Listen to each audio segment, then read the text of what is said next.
Pour your morning coffee. Same beans, same machine, the same scoop you've used for years. And somewhere in the last little while, it started tasting like less, not bitter the way it used to be. Not deep, just thinner. Flatter, like someone reached over and turned the volume down on the cup without asking you. You are not imagining it. And the first surprising thing, the thing this whole video turns on, is this. The reason your coffee tastes flat is not in your coffee. It is barely even in your tongue. The real cause sits one step upstream from your mouth, in a place almost nobody thinks to check. So we are going to follow it backward, one link at a time, the way you would follow a cold draft back to the window it is coming from. By the end, you will know exactly where this lives, and you will know the two specific things that bring the taste back. One quick thing before we start walking. I put this same plain language, evidence-first way of explaining your body into a short book called The Drainage Protocol. It is written the way I wish an appointment was written, unhurried, clear, on your side. The link is in the description if you ever want it. That is the only time I will mention it. Now, your tongue. Most people, when coffee goes flat, blame one of three things. They blame the coffee, so they buy a darker roast. They blame the machine, so they descale it. Or they shrug and decide their taste is simply worn out, the way an old key wears smooth and stops turning the lock. That third belief is the quiet one. It is the one that makes people stop trying. And it is the one I most want to take apart with you, because it is the least true. Your sense of taste is not a key wearing smooth. Let me show you what it actually is. Start with the tongue itself. You have somewhere around 10,000 taste buds, and they sit mostly inside little raised bumps on your tongue, called papillae, which is just the anatomical word for those bumps you can see in the mirror. The mushroom-shaped ones near the front, the fungiform papillae, hold many of the buds that matter for everyday flavor. And now the part almost no one is ever told. Those taste buds are not permanent fixtures. They are not like teeth, installed once and then slowly ground down for life. The cells inside a taste bud are some of the fastest renewing cells in your entire body. Researchers going back to foundational work by Beidler and Smallman in 1965, and confirmed many times since, estimate that the average taste cell lives only about 10 to 14 days before it dies and is replaced by a brand new one born from the tissue underneath. Read that again slowly. Every couple of weeks, you grow a fresh set. Picture it this way. Your taste system is not a machine that wears out. It is a small overnight bakery. The ovens, the buds, bake a fresh batch every 2 weeks or so, all day, all night, your whole life. The ovens themselves are tough. They keep going. What the bakery depends on is the loading dock at the back, where the ingredients arrive. As long as the deliveries keep coming, the bread comes out full and rich. Hold that image. We are going to come back to that loading dock, because that is where this whole mystery ends up. But first, one more link, because not every oven in this bakery is the same. Something that surprises even people who know a little biology. The different cells inside a taste bud do not all live the same length of time. A study published in the journal PLOS One in 2013 tracked these cell types one by one. The receptor cells that handle sweet, bitter, and savory, the so-called type 2 cells, turn over fast, with a half-life of only about 8 days. The cells that handle sour live far longer, with a half-life closer to 22 days. Think about what that means. The fast cells are the hungry ones. They are reborn constantly, which makes them magnificent when supplies are good, and the first to suffer the moment supplies run short. Now lay that against what actually fades with age, because not all taste fades equally. Large studies are clear on this. A paper in the journal Nutrients in 2018, looking at over 1,000 adults from age 18 to 80, found that overall taste perception measurably declines with age. And earlier work summarized in the journal Science noted something sharper. Salt sensitivity slips, but the bitter response in particular can drop profoundly. Now tell me, what is the dominant flavor in a cup of black coffee? It is bitter, with a savory depth underneath it. Those are exactly the notes carried by the fast turnover cells, the 8-day cells, the ones most exposed when the loading dock slows down. That is your coffee. That flat cup is not random. It is the first place you would expect to notice a supply problem, because bitter rides on the most vulnerable cells you have got. Your morning cup is basically an early warning light on the dashboard. Most people read it as buy better coffee. It is actually saying something about the back of the bakery. If a clear, calm walk through your own body is the kind of thing you have been missing, subscribe. We go one mechanism deeper every week, and they connect. Now, the loading dock. The ovens are fine and renewing every couple of weeks. So if the bread is coming out flat, the problem is the deliveries. And it turns out there are two specific ingredients this bakery cannot run without. The first one is vitamin A. The mechanism is beautifully simple once you see it. The opening at the top of every taste bud is a tiny pore, a microscopic doorway that lets the dissolved flavor in your food and drink reach the sensory cells waiting inside. For that doorway to work, the surface tissue around it has to stay soft, moist, and properly formed. That maintenance job depends on vitamin A. When vitamin A runs low, the tissue does something specific. It starts laying down keratin, the same tough protein your fingernails and the callus on your heel are made of, right across the surface. The medical word for it is keratinization, and what it does is seal a thin, waxy film over the taste pore. Go back to the bakery. The pore is the vent on the oven that lets the aroma out. Keratin is a sheet of wax paper sealing that vent shut. The bread is still baking. You just cannot taste or smell it anymore because the doorway is filmed over. This is not a theory pulled from thin air. Classic research cataloged in the National Library of Medicine, including studies on vitamin A deficiency and taste, showed exactly this. Keratin infiltrating the pores of the taste buds, dulling the signal. And the hopeful half of the same research is this. When vitamin A was restored, taste came back toward normal. The doorway reopens. Hold on to that because comes back is the whole reason we are here. So that is delivery number 1. There is a second. The second ingredient is zinc, and zinc works through a protein you have almost certainly never heard named. It is called gustin.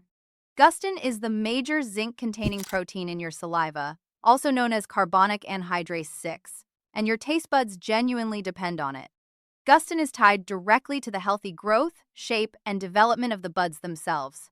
When you run low on zinc, you make less gustin. And when gustin drops, the buds do not form correctly.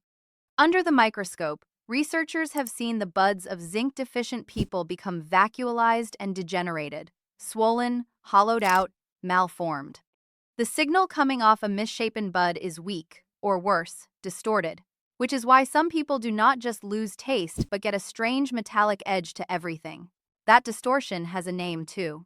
Dysgeusia, simply meaning altered taste. The condition of having reduced taste overall is called hypogeusia. Hypo meaning low, geusia meaning taste. And zinc deficiency is one of its best documented causes. Now the part I want you to actually feel. A systematic review and meta-analysis published in the Journal of Nutrition and Metabolism in 2023 pooled the controlled trials on this and found that in people whose taste loss was driven by low zinc, zinc supplementation helped restore it. Other clinical summaries put the timeline at roughly 2 to 4 weeks before people begin noticing the difference. 2 to 4 weeks. That is not a coincidence. That is almost exactly the time it takes your bakery to bake 1 or 2 fresh batches with the ingredient finally back on the dock. So look at what we have built. Coffee tastes flat, the tongue gets blamed, but the buds renew every 2 weeks and the ovens are fine. The fast cells that carry bitter and savory are simply the first to falter. And they falter because 2 deliveries, vitamin A, which keeps the doorway open, and zinc, which builds the protein the buds are made around, have slowed down. We have followed the draft all the way back to the window, but there is one last link, and it answers the only question that is really left. Why would those 2 deliveries slow down for you now, after years of being fine? This is the real root, and it is the reason this is a chain and not just a tip about pills. The slowdown usually is not happening at your plate, it is happening at the loading dock, at absorption. Several things shift in the digestive system in your 60s and 70s, and each one quietly skims a little off the top of what you eat. Stomach acid production tends to fall with age, and you need adequate stomach acid to free up minerals like zinc from your food.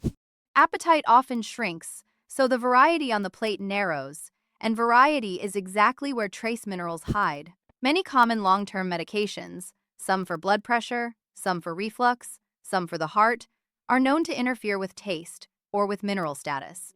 And the body's vitamin A handling can become less efficient too. Put it together and you get a person eating more or less the same as always, while less and less of the cargo actually makes it through the door. That is why this gets missed so often. Nobody is starving. The food is going in. It is the unloading that has failed. And that is genuinely good news, because a delivery problem is a fixable problem. Far more fixable than a worn-out tongue, which was never the right diagnosis in the first place. Before I give you what to do about it, I have to stop and be very honest with you about when this explanation does not apply. Because taste is also a place your body sends real warnings. So please hear this part clearly. If your taste changed suddenly, overnight, or over a few days, that is not the slow supply story I just described, and it needs a doctor, not a grocery list. If the change is on one side of your mouth only, that is a warning sign. If it comes alongside numbness, weakness, drooping on one side of the face, trouble speaking, or a bad headache, treat that as an emergency and get help immediately. A persistent metallic taste, a taste change that started right after a new medication, or any loss that keeps getting worse, deserves a real evaluation. Taste loss can be tied to neurological conditions, to medication effects, to dental and sinus problems, and occasionally to things that are serious. None of that gets solved with pumpkin seeds. And one more line of caution, because I would rather you trust me than flatter you. Do not go pour a high-dose zinc supplement down your throat on your own. Too much zinc over time can drive down your copper and cause its own problems. And if you are on regular medications, some of this needs a conversation with your clinician first, including a simple blood test to see whether you are actually low before you treat as if you are.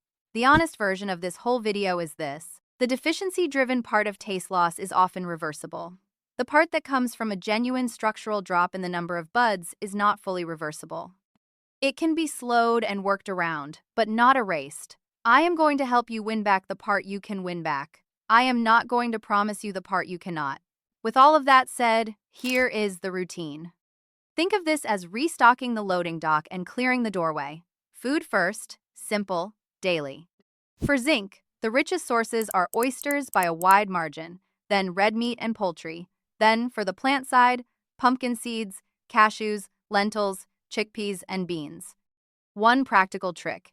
If you eat a lot of whole grains and legumes, soaking or sprouting them and pairing them with a little animal protein or vitamin C-rich food helps free the zinc for absorption, because the natural compounds in those foods can otherwise lock it up. You are not just eating zinc, you are making sure it gets through the door. For vitamin A, you have two routes. The direct form, called preformed vitamin A or retinol, is in eggs, dairy, and especially liver. Even a small amount of liver once in a while is remarkably dense. The other route is beta-carotene, which your body converts into vitamin A, and it is in the deep orange and dark green vegetables: sweet potato, carrots, butternut squash, spinach, kale. And here is the detail that matters. Those carotenes need a little fat to absorb. So the carrots want a drizzle of olive oil, the spinach wants to be cooked with something, the sweet potato wants real butter. Eat them dry and you leave most of it on the plate. Now the practices. The exercises, in the sense of things you actually do, not just eat. Start with cleaning the doorway. Gently brushing or scraping your tongue once a day clears the layer of debris and film sitting over those pores, which is the cheapest possible way to help dissolved flavor reach the cells. Next, protect the saliva. Sip water through the day, especially if your mouth runs dry, because taste literally cannot work in a dry mouth. The flavor has to be dissolved in saliva to be sensed at all. Then, slow your eating and chew thoroughly. Chewing releases more of the flavor compounds and gives them time to reach the buds. Wolfing food down skips that entirely. Give your attention back to taste, too. There is good reason to think that consciously paying attention to flavor, sipping slowly, naming what you notice, alternating a sip of coffee with a sip of water to reset, keeps the whole system more engaged. And stop scalding the buds. Drinking everything painfully hot and smoking both blunt the system over time. Letting the coffee cool slightly and cutting the smoke both work in your favor. Finally, the one I cannot say enough. Take the medication list and the question to your clinician. Ask plainly, could anything I am on be dulling my taste, and should we check my zinc? That single sentence at your next appointment may do more than everything else combined. So if you start tomorrow, what happens and in what order? Because the chain reverses in stages, not all at once. The doorway moves first. Tongue cleaning, hydration, and getting vitamin A flowing again all work on that thin keratin film over the pore. And because the fast receptor cells refresh in about 8 days, this is the layer that can start to lift first, sometimes within the first couple of weeks. The early sign is small and specific. Coffee tastes a touch more bitter again. Food seems to have edges it had lost. Don't dismiss that. That is the volume coming back up. The signal strength moves next, and that is the zinc and gustin story. The research timeline of roughly 2 to 4 weeks is your honest expectation here. Not days, not overnight, but a couple of batches of fresh buds built around protein that finally has its zinc. This is the stage where, if a metallic distortion was bothering you, it tends to settle. And then there is the slow part, the part I promised to be straight with you about, the genuine age-related drop in the sheer number of taste buds. That one plateaus. It does not snap back. But here is the thing worth sitting with. Most people are nowhere near their true structural floor. Most people are walking around with a supply problem stacked on top of it, and that is the layer you can actually lift. Clear that, and the difference is often far larger than people expect from something as ordinary as a cup of coffee, tasting like itself again. Now, I want to hear from you, because it genuinely shapes how I explain the next one. Tell me your decade in the comments. 60s, 70s, 80s. Some of these mechanisms shift after 70, when stomach acid and absorption change more. And I write differently depending on who is actually in the room. So drop your decade below. I read them. Here is where I want to leave you. The next time the coffee tastes flat, I do not want you to reach for a darker roast or quietly decide your taste is gone. I want you to remember the bakery. The ovens are still good. The recipe never changed. 2 deliveries just got thin, and you now know which 2 and where the doorway is and how long the bread takes to come back full. That is a much better place to stand than, "It's just my age." It was never just your age. It was a chain, and you just walked the whole thing.